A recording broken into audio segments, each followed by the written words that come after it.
சுற்றி சூழல் விழிப்புணர்வு செய்திகள்.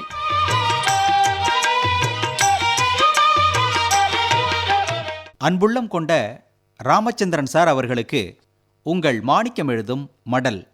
நலம் நலமறிய ஆவல். இன்னைக்கு சரஸ்வதி பூஜை, ஆயுத பூஜை. நமது வாழ்க்கையின் முன்னேற்றத்துக்கு அடிப்படை கல்வி. ஒரு காலத்தில் எட்டாக்கனியாக இருந்துச்சு. ஆனால் இப்போ அப்படி அல்ல, காலம் மாறிடுச்சு. எல்லோரும் படிக்கணும், கல்வி கற்கணும், விழிப்புணர்வோடு இருக்கணும் என்ற எண்ணம் மேலோங்கி இருக்கு. அரசாங்கமும் நிறைய திட்டங்களை செயல்படுத்துது. அனைவருக்கும் கல்வி என்ற திட்டமும் இருக்குது. ஒரு 20-25 வருடங்களுக்கு முன்னாலெல்லாம் ஒரு ஊருக்கு 4-5 பேர் பட்டம் படித்தவர்களாக இருந்தால் அதிசயம். இன்றைய நிலை வேறு.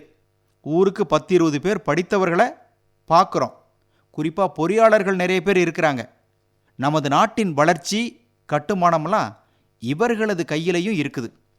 அதேபோல் மருத்துவத்துறை, வேளாண் துறையில் அபரிமிதமான வளர்ச்சியை நாம் கண்டிருக்கிறோம். ஏதாவது ஒரு நோய் நொடின்னா பயப்பட வேண்டிய அவசியமில்லை. தனியார் மருத்துவமனைகள், அதற்கு ஈடாக அரசாங்க மருத்துவமனைகள், அதிலுள்ள வசதி வாய்ப்புகள் ஏராளம் ஏராளம். ராமச்சந்திரன் சார், வேளாண் வளர்ச்சி பற்றி கடுதாசியில் எழுதணுமா? 1947 நம்ம நாடு சுதந்திரம் அடைந்த போது 30 கோடி முகமுடையாளாக இருந்தாள். அப்போ உணவு பஞ்சம் இருந்துச்சு, இப்போ இல்லையே. அப்போ ஏராளமான நிலப்பரப்பு, சாகுபடி நிலங்கள். இப்போ பரப்பளவு குறைஞ்சிருக்கு. ஆனால் உற்பத்தி அதிகமாயிருக்கு.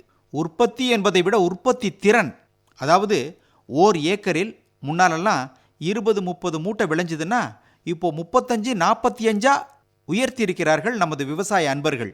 நம்மக்கிட்ட உணவு தானியங்கள், மற்ற தானிய வகைகள் ஸ்டாக்கில் இருக்குது, சேமிப்பில் வச்சுருக்குறோம். நாம் அந்த காலத்தில் PL 480 திட்டத்தில் கோதுமை கப்பல் வருமான்னு கடலில் கண் வச்சு பார்த்துக்கிட்டு இருந்ததெல்லாம் உண்டு. இப்போது அப்படி எந்த ஆட்சியாளரும் கடல் பக்கம் உணவுக்காக வச்ச கண்ணு வாங்காமல் பார்க்கறதில்ல. அந்த அளவுக்கு தன்னிறைவு அடைந்திருக்கிறோம். இதுக்கெல்லாம் நமது உழவர்களின் உழைப்பு, புது புது தொழில்நுட்பம், விஞ்ஞானிகளின் கண்டுபிடிப்பு தான் காரணம். ராமச்சந்திரன் சார், ஆக இதிலெல்லாம் படிப்பு என்பது மிக முக்கிய பங்காற்றுது. ஒரு காலத்தில் பிள்ளைங்க பள்ளிக்கூடத்துக்கே வராது, பெற்றோரும் பள்ளிக்கூடத்துக்கு அனுப்ப மாட்டாங்க. காரணம் வறுமை. பள்ளிக்கூடத்துக்கு அனுப்புகிற குழந்தைய எங்கேயாவது வேலைக்கு அனுப்புனா 4 காசு கிடைக்குமே என்ற எண்ணம். இதையெல்லாம் கவனித்த அப்போதிருந்த தமிழக முதல்வர் கர்ம வீரர் காமராஜர் மதிய உணவு திட்டத்தை கொண்டு வந்தார். ஏழை பிள்ளைங்கள்லாம் பள்ளிக்கூடம் வந்துச்சு. அதைத்தான் அதற்கப்புறம் வந்த முதலமைச்சர் MG ராமச்சந்திரன் அவர்கள் சத்துணவு திட்டமாக அறிவித்தார். அப்புறம் அதில் நிறைய மாற்றங்கள் கொண்டு வந்தாங்க.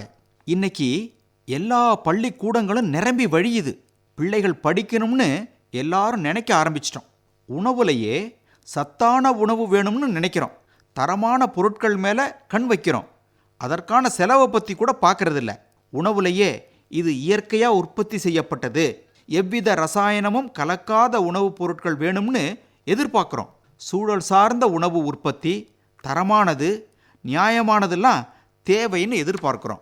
இதெல்லாம் நமது கல்வியால் கிடைத்ததுன்னா அதில் மாற்று கருத்து கிடையாது. கல்வியா செல்வமா வீரமா அப்படின்னு பாட்டு பாடினோம்னா கல்விதானே முதல்ல இருக்கு. அதற்கு ஈடு இணை உண்டா? இப்படிக்கு மடல் மாணிக்கம்.